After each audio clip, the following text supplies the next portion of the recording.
sini. Assalamualaikum warahmatullahi wabarakatuh. Perkenalkan, nama saya Nada Rizky Setiawan dengan NIM 232101090032.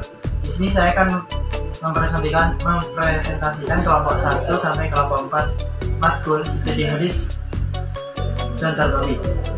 Di sini kelompok 1 yaitu hadis adalah salah satu sumber ajaran Islam yang merujuk kepada segala perkataan atau perbuatan dan persetujuan Nabi Muhammad SAW sebagai penyempurna dan pelengkap setelah Al-Quran.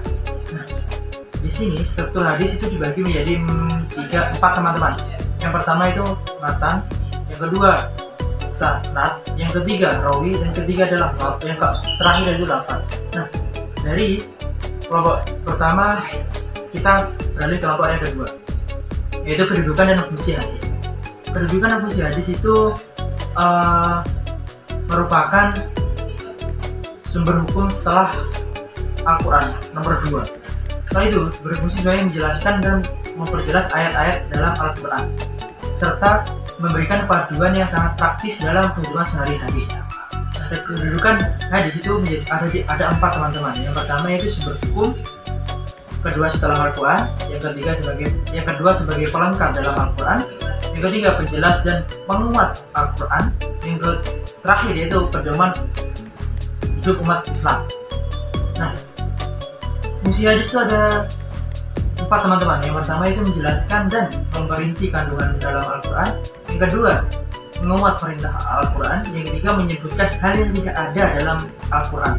Nah, yang keempat sebagai sumber inspirasi akhlak dan perilaku.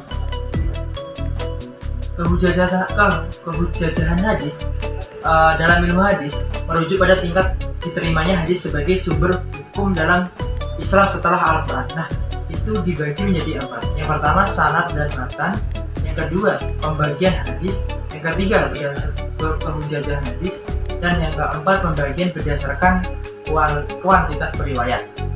Nah, dari kelompok 2 itu menjelaskan tentang ingkar sunnah juga, teman-teman. Ingkar sunnah apa sih? Istilah yang merujuk pada kelompok atau individu yang menolak otoritas dan validitas sebagai hadis sebagai sumber hukum dalam Islam. Mereka hanya berpegang pada Al-Quran saja, teman-teman. Nah, dari kelompok 2 kita beralih kepada kelompok 3. Nah, baik pada kelompok 3 yaitu sejarah perkembangan dan penulisan hadis. Sejarah perkembangan hadis itu dibagi menjadi ada 4 teman-teman. Ada 3 teman pada zaman prokadifikasi, pada zaman Nabi, dan pada zaman sahabat. Pada zaman sahabat itu dibagi menjadi 4 kota, yaitu ada 5 kota. Madinah, Mekah, Kufah, Syam, dan Basrah. Dan Al-Quran tersendiri, hadis tersendiri itu ditulis secara berangsur selama 23 tahun, mulai tahun 13 Hijriah atau tahun 600 sebelum Masehi sampai dengan tahun 11 Hijriah. Nah, baik kita beralih pada kelompok keempat, teman-teman. Nah, pada kelompok keempat itu tentang ilmu atau tentang perkembangan hadis. Nah, perkembangan hadis itu perkembangan ilmu hadis, Perkembangan ilmu hadis yaitu ilmu yang membahas kaidah-kaidah untuk mengetahui kedudukan sanad dan matan, apakah diterima atau ditolak. Nah, menurut Tengku Muhammad Hasbi Al-Asy, ilmu hadis yakni ilmu yang berpanutan dengan hadis dan banyak ragam macamnya.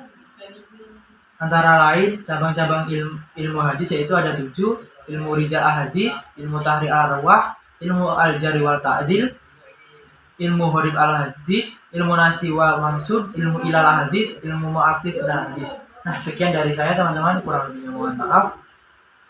Dan like video ini, teman-teman, karena ini tugas yang sangat penting bagi saya. Terima kasih sudah menonton. Kurang lebihnya mohon maaf. Wassalamualaikum warahmatullahi wabarakatuh.